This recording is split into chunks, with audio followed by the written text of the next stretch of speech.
ओम शांति। आज मूल्यर डेट 26 जून 2026। प्राप्त मुरली ओम शांति बाप दादा बाबा कहते मिठे बच्चे, एही दुनिया रे निष्काम सेवा केवल एकमात्र बाबा ही करिथांती। किंतु तुमे माने जहाँ भी कर्म करुछ ताहार फल निश्चित मिलुछि। प्रश्न, ड्रामा अनुसार केउ कथा 100% निश्चित अटे जेउथि पाई तुमे माने खुशी हेउछ? उत्तर, ड्रामा अनुसार एही कथा निसंदेह जे नुआ राजधानी रो स्थापना निश्चित रूपे हेबो। तुम मानको खुशी लागुछि जे श्रीमत आधार रे आमे निज पाई निजर राजधानी स्थापन करुछु।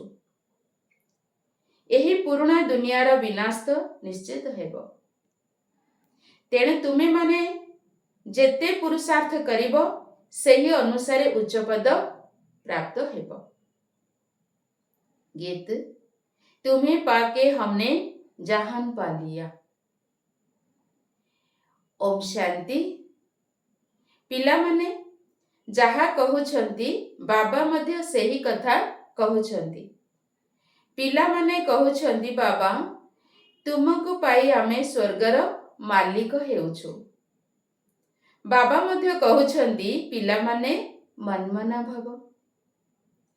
ताहा एका प्रकारर कथा होई गला। लोक माने पचारुछंती ब्रह्मा कुमार ब्रह्मा कुमारी को एही सत्संग को जीवा द्वारा कौन मिलुछि? तेबे ब्रह्मा कुमारी माने कहउछंती आमे बाप दादांक द्वारा विश्वर मालिक हेउछु। विश्वर मालिक आउ केही होई पारिबे नाही। विश्वर मालिक एही लक्ष्मी नारायण ही अटंती। शिव बाबा तो विश्वर मालिक होई पारिबे नाही। तुमे पिला माने विश्वर मालिक हेउछ। तुमर पिता शिव बाबा ईश्वर मालिक हेउ नाहंती। बाबा कहउछंती तुमे पिला माने विश्वर मालिक होउछ। तुमर पिता शिव बाबा विश्वर मालिक हेउ नाहंती। एही भली निष्काम सेवाधारी आउ केही होई पारिबे नाही। प्रत्येकंगु निजर सेवार फल निश्चित मिली थाए। भक्ति मार्ग रे बा कौनसी प्रकार रे जिए जहा भी करंतु समाज सेवाधारी मानकु मध्य सेवार फल निश्चित मिली थाए। सरकारंक ठारो दरमा मिली थाए। बाबा कहउछंती मु ही एकमात्र निष्काम सेवा करुछि जहा कि पिला मानको विश्वर मालिक करुछि। किंतु मु निजे हेउ नाही। पिला मानको सुखी करी सुख धामर मालिक कराई 21 जन्मर सुख देई मु निजर निर्वाण धाम अथवा वानप्रस्थ अवस्था रे बसी जाउछि। वानप्रस्थ तो मूल वतन को ही कुहाजिबो। मनुष्य वानप्रस्थ नहीं थांती। पिला मानको सब किछि देई सत्संग करि थांती। गुरु मध्य करि थांती जे ये आमको मुक्तिर रास्ता बताइबे। एबे तुमे पिला माने जानि गलणी जे मुक्ति जीवन मुक्तिर रास्ता केही मनुष्य काहाको केबे बताई पारिबे नाही। सेमाने काहाको हेले सद्गति देई पारिबे नाही। निजको मध्य देई पारिबे नाही। जदि निजको सद्गति देई पारंते तेबे अन्य को मध्य देई पारंते। बाबा तो परम धामरु आसुछंती। सिए सेठाकर निवासी। तुमे पिला माने मध्य सेठाकर निवासी अट। तुमको एही कर्म क्षेत्र रे अभिनय करिबाकू हेबो। बाबांको मध्य पिला मानंको पाई थरे मात्र एठाकू आसीबाकू पड़िबो। जेते बेले स्वर्गर स्थापना हेउछि तेबे नरकर विनाश निश्चित हेबो।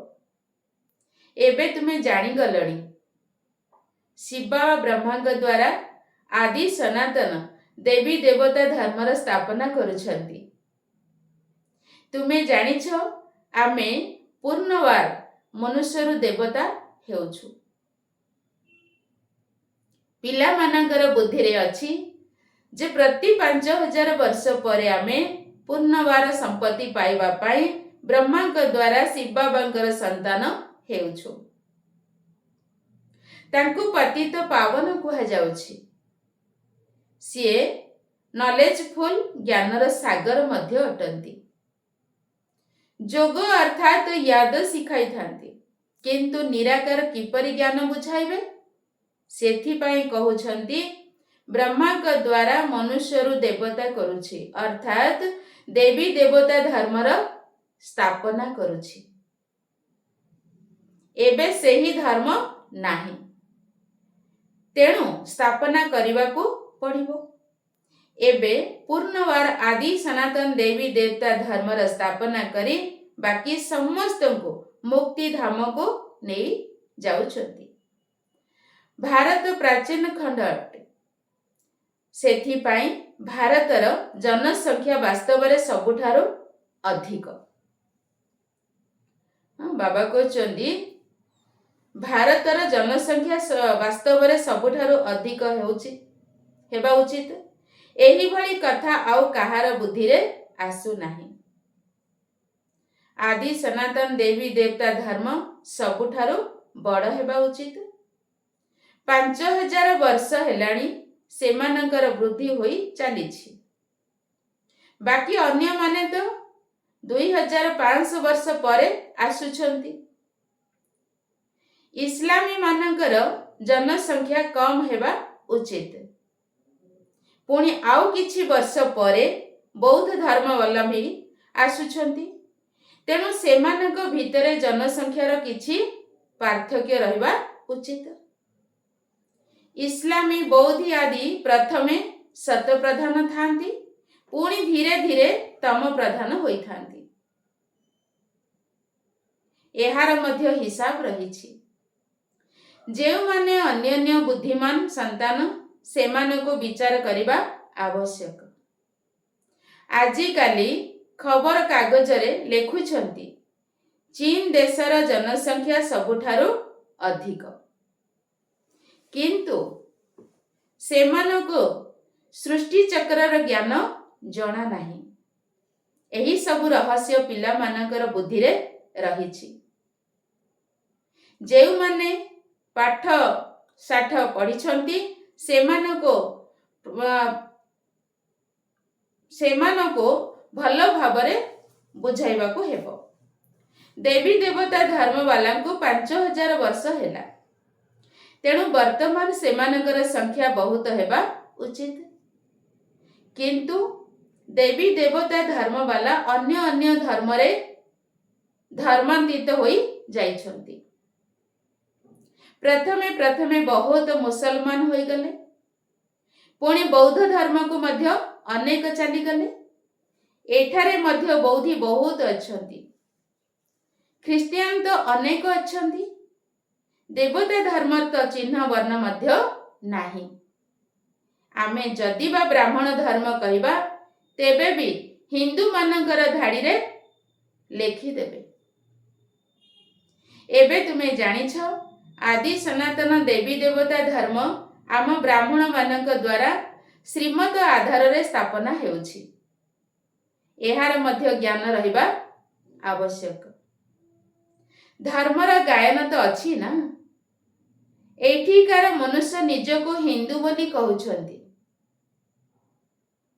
କହୁଛନ୍ତି ହିନ୍ଦୁ ଆର୍ୟ ଧର୍ମ ସବୁଠାରୁ ପୁରୁଣା ଅଟେ। ଭାରତବାସୀ ପ୍ରଥମେ ଆର୍ଯ୍ୟ ଥିଲେ, ବହୁତ ଧନବାନ ଥିଲେ, ଏବେ ଅନାର୍ଯ୍ୟ ହୋଇ ଯାଇଛନ୍ତି। କୌଣସି ପ୍ରକାରର ଜ୍ଞାନ ନାହିଁ। ଯାହାକୁ ଯାହା ଆସିଲା ସେହିପରି ଧର୍ମର ନାମ ଲେଖି ଦେଉଛନ୍ତି।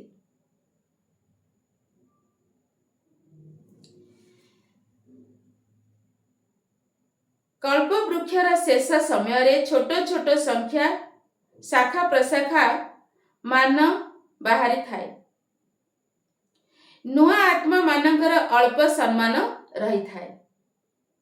ଏବେ ତୁମେ ପିଲାମାନେ ଜାଣିଛ ଯେ ଆମେ ବାବାଙ୍କ ଠାରୁ ସ୍ୱର୍ଗର ସମ୍ପତ୍ତି ନେଉଛୁ।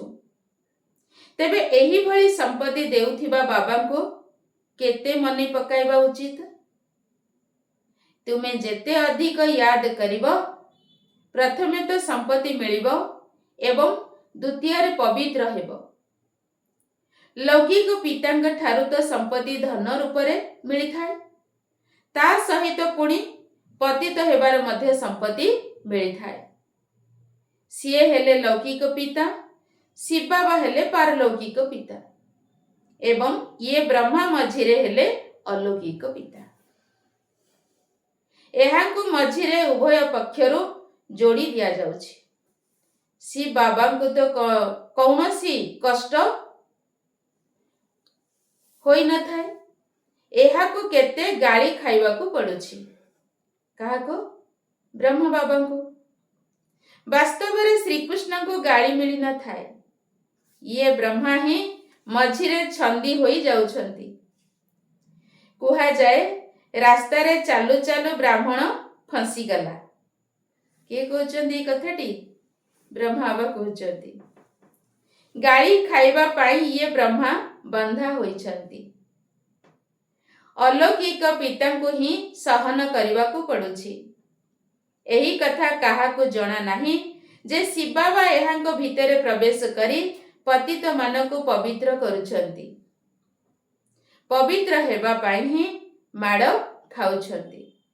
ବାବା କହୁଛନ୍ତି ମୁଁ ସମସ୍ତଙ୍କୁ ଫେରାଇ ନେବା ପାଇଁ ଆସିଛି। ତୁମେ ଜାଣିଛ ମୃତ୍ୟୁ ସମ୍ମୁଖରେ ଦଣ୍ଡାୟମାନ। ଆମ ସାମ୍ନାରେ ମୃତ୍ୟୁ। ବିନାଶ ତ ନିଶ୍ଚିତ ହେବା ଦରକାର। ବିନାଶ ବ୍ୟତୀତ ସୁଖ ଶାନ୍ତି କିପରି ମିଳିବ? ଯେତେବେଳେ କୌଣସି ଲଢ଼େଇ ଆଦି ଲାଗିଥାଏ, ତେବେ ମନୁଷ୍ୟ ଯଜ୍ଞ ଆଦି ରଚନା କରିଥାନ୍ତି।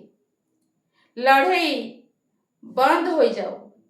ତୁମେ ବ୍ରାହ୍ମଣ କୁଳଭୂଷଣ ପିଲାମାନେ ଜାଣିଛ ବିନାଶ ନିଶ୍ଚିତ ହେବ। ନଚେତ ସ୍ୱର୍ଗର ଫାଟକ କିପରି ଖୋଲିବ? ସମସ୍ତେ ସ୍ୱର୍ଗକୁ ତ ଆସିବେ ନାହିଁ। ଯେଉଁମାନେ ପୁରୁଷାର୍ଥ କରିବେ ସେହିମାନେ ହିଁ ଯିବେ। ବାକି ସମସ୍ତେ ମୁକ୍ତିଧାମକୁ ଚାଲିଯିବେ। ଏହି କଥା କାହାକୁ ବି ଜଣା ନଥିବା କାରଣରୁ କେତେ ଡରୁଛନ୍ତି। ଶାନ୍ତି ପାଇବା ପାଇଁ କେତେ ଧକ୍କା ଖାଉଛନ୍ତି। ଶାନ୍ତି ସମ୍ମିଳନୀ ଆଦି କରୁଛନ୍ତି। କେବଳ ତୁମେ ବ୍ରାହ୍ମଣମାନେ ହିଁ ଜାଣିଛ ଯେ ସୁଖଧାମ ଏବଂ ଶାନ୍ତିଧାମର କିପରି ସ୍ଥାପନା ହେଉଛି। ବିନାଶ ତ ହେଲେ ସ୍ଥାପନା ହୋଇପାରିବ ନା। ତୁମେ ଏବେ ତ୍ରିକାଳଦର୍ଶୀ ହୋଇଛ। ତୁମକୁ ଜ୍ଞାନର ତୃତୀୟ ନେତ୍ର ମିଳିଛି। ସେମାନେ ତ କହୁଛନ୍ତି ଶାନ୍ତି କିପରି ସ୍ଥାପନା ହେବ, ଅର୍ଥାତ୍ କେହି ଲଢ଼େଇ ନ କରନ୍ତୁ। ସମସ୍ତେ କହୁଛନ୍ତି ଏକତା ହେଉ। ଯଦି ଏକମାତ୍ର ବାବାଙ୍କର ମତ ଗ୍ରହଣ କରିବେ ଯେ ଆମେ ସବୁ ଜଣେ ପିତାଙ୍କର ସନ୍ତାନ ଭାଇ ଭାଇ ଅଟୁ, ତେବେ ଏକତା ହୋଇଯିବ। ଯଦି ଜଣେ ପିତାଙ୍କର ସନ୍ତାନ, ତେବେ ପରସ୍ପର ଭିତରେ ଲଢ଼େଇ କରିବା ଉଚିତ ନୁହେଁ। ଏହିଭଳି ତ ସତ୍ୟ ଯୁଗରେ ହିଁ ଥିଲା। ସେଠାରେ କେହି ବି ପରସ୍ପର ମଧ୍ୟରେ ଲଢ଼େଇ କରନ୍ତି ନାହିଁ। ତାହା ତ ହେଲା ସତ୍ୟ ଯୁଗର କଥା। ଏଠାରେ ତ କଳିଯୁଗ ଅଛି। ସତ୍ୟ ଯୁଗରେ ନିଶ୍ଚିତ ଭାବରେ ଦେବତାମାନେ ଥିଲେ। ଅନ୍ୟ ସବୁ ଆତ୍ମାମାନେ କେଉଁଠାରେ ଥିଲେ ଜଣା ପଡ଼ିନଥାଏ। ତୁମେମାନେ ଏବେ ବୁଝୁଛ ସତ୍ୟ ଯୁଗରେ ହିଁ ଏକ ରାଜ୍ୟ ଥିଲା। ସେଠାରେ ସୁଖ ଶାନ୍ତି ସବୁ କିଛି ଥିଲା। ଏହି ସବୁ କଥା ପୁରୁଷାର୍ଥର କ୍ରମ ଅନୁସାରେ ତୁମମାନଙ୍କ ବୁଦ୍ଧିରେ ଅଛି। ତୁମେ ଜାଣୁଛ ନିଶ୍ଚିତ ଭାବରେ ଆମେ ସତ୍ୟ ଯୁଗରେ ରାଜତ୍ୱ କରୁଥିଲେ। ବହୁତ ସୁଖ ଥିଲା। ଅଦ୍ୱୈତ ଧର୍ମ ଥିଲା। ଏହି ଜ୍ଞାନ ଆଉ କାହା ପାଖରେ ନାହିଁ। ଏହି ସମୟରେ ତୁମେ ମାନେ ଜ୍ଞାନବାନ ହେଉଛ। ବାବା ତୁମକୁ ନିଜ ସମାନ କରୁଛନ୍ତି। ବାବାଙ୍କର ଯେଉଁ ସବୁ ମହିମା ରହିଛି ସେହିଭଳି ତୁମକୁ ହେବାର ଅଛି। କେବଳ ଦିବ୍ୟ ଦୃଷ୍ଟିର ଚାବି ବାବାଙ୍କ ପାଖରେ ରହୁଛି। ବାବା ଶୁଣାଉଛନ୍ତି, ଭକ୍ତି ମାର୍ଗରେ ମୋତେ କାମ କରିବାକୁ ପଡୁଛି। ଯିଏ ଯାହାକୁ ପୂଜା କରୁଛନ୍ତି ମୁଁ ତାଙ୍କର ମନସ୍କାମନା ପୂରଣ କରୁଛି। ଏଠାରେ ମଧ୍ୟ ଦିବ୍ୟ ଦୃଷ୍ଟିର ଅଭିନୟ କରୁଛି। କହୁଛନ୍ତି ନା ଅର୍ଜୁନ ବିନାଶର ସାକ୍ଷାତକାର କରିଥିଲେ। ବିନାଶ ମଧ୍ୟ ନିଶ୍ଚିତ ହେବ। ବିଷ୍ଣୁପୁରୀ ମଧ୍ୟ ନିଶ୍ଚିତ ସ୍ଥାପନ ହେବ। ବାବା କଳ୍ପ ପୂର୍ବରୁ ଯେପରି ବୁଝାଇଥିଲେ ସେହିପରି ଏବେ ବୁଝାଉଛନ୍ତି। ବାବା ଆମକୁ ମନୁଷ୍ୟରୁ ଦେବତା କରୁଛନ୍ତି। ଯେତେବେଳେ ତୁମେ ଦେବତା ହୋଇଯିବ ସେତେବେଳେ ଆସୁରୀ ସୃଷ୍ଟିର ବିନାଶ ନିଶ୍ଚିତ ହେବ। ଚାରିଆଡ଼େ ହାହାକାର ବ୍ୟାପିଯିବ। ବୁଦ୍ଧି ଦ୍ୱାରା ଜାଣିପାରୁଛ ଯେ ପ୍ରାକୃତିକ ଦୁର୍ବିପାକ ଆସିବାର ଅଛି। ମୂଷଳଧାର ବର୍ଷା ମଧ୍ୟ ହେବାର ଅଛି। ସମସ୍ତଙ୍କର ବିନାଶ ହେବା ପରେ ସତ୍ୟଯୁଗର ସ୍ଥାପନା ହେବ। ପାଞ୍ଚ ତତ୍ତ୍ୱକୁ ମଧ୍ୟ ସାର ମିଳିଯିବ। ଏହି ଧର୍ନୀ ମାକୁ ଦେଖ କେତେ ଜୀବସାର ମିଳିଯାଉଛି।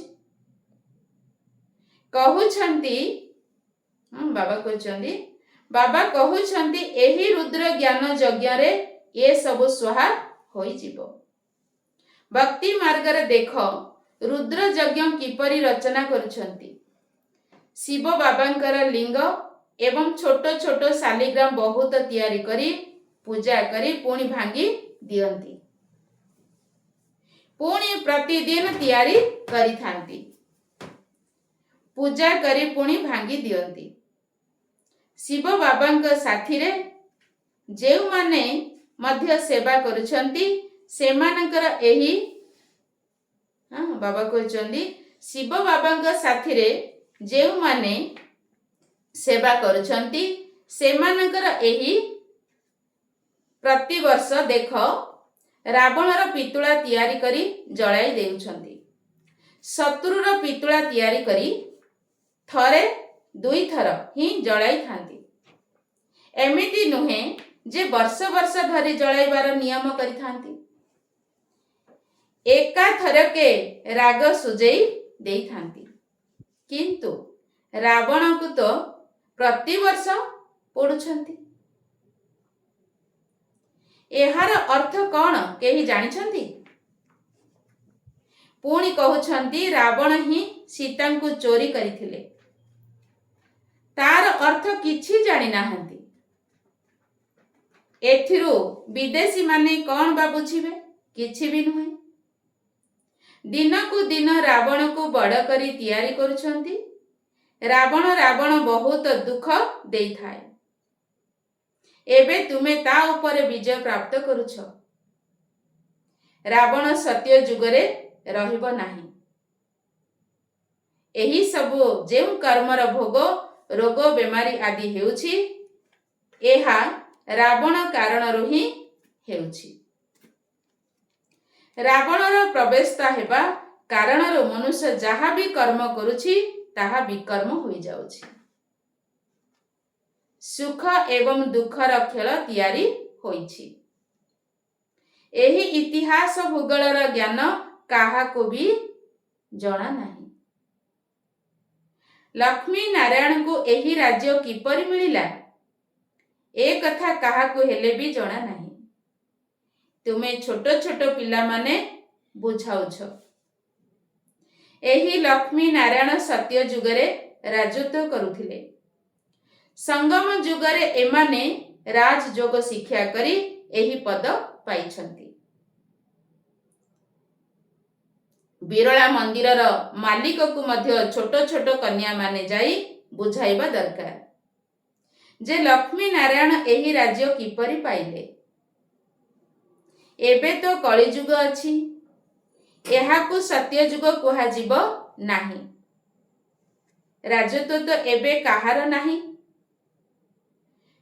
ରାଜାମାନଙ୍କର ମୁକୁଟକୁ ମଧ୍ୟ କାଢି ଦେଇଛନ୍ତି। ଧର୍ମଶାସ୍ତ୍ର କେବଳ 4ଟି। ଗୀତା ଧର୍ମଶାସ୍ତ୍ର ଅଟେ, ଯାହା ଦ୍ୱାରା 3ଟି ଧର୍ମର ବର୍ତ୍ତମାନ ସ୍ଥାପନା ହେଉଛି।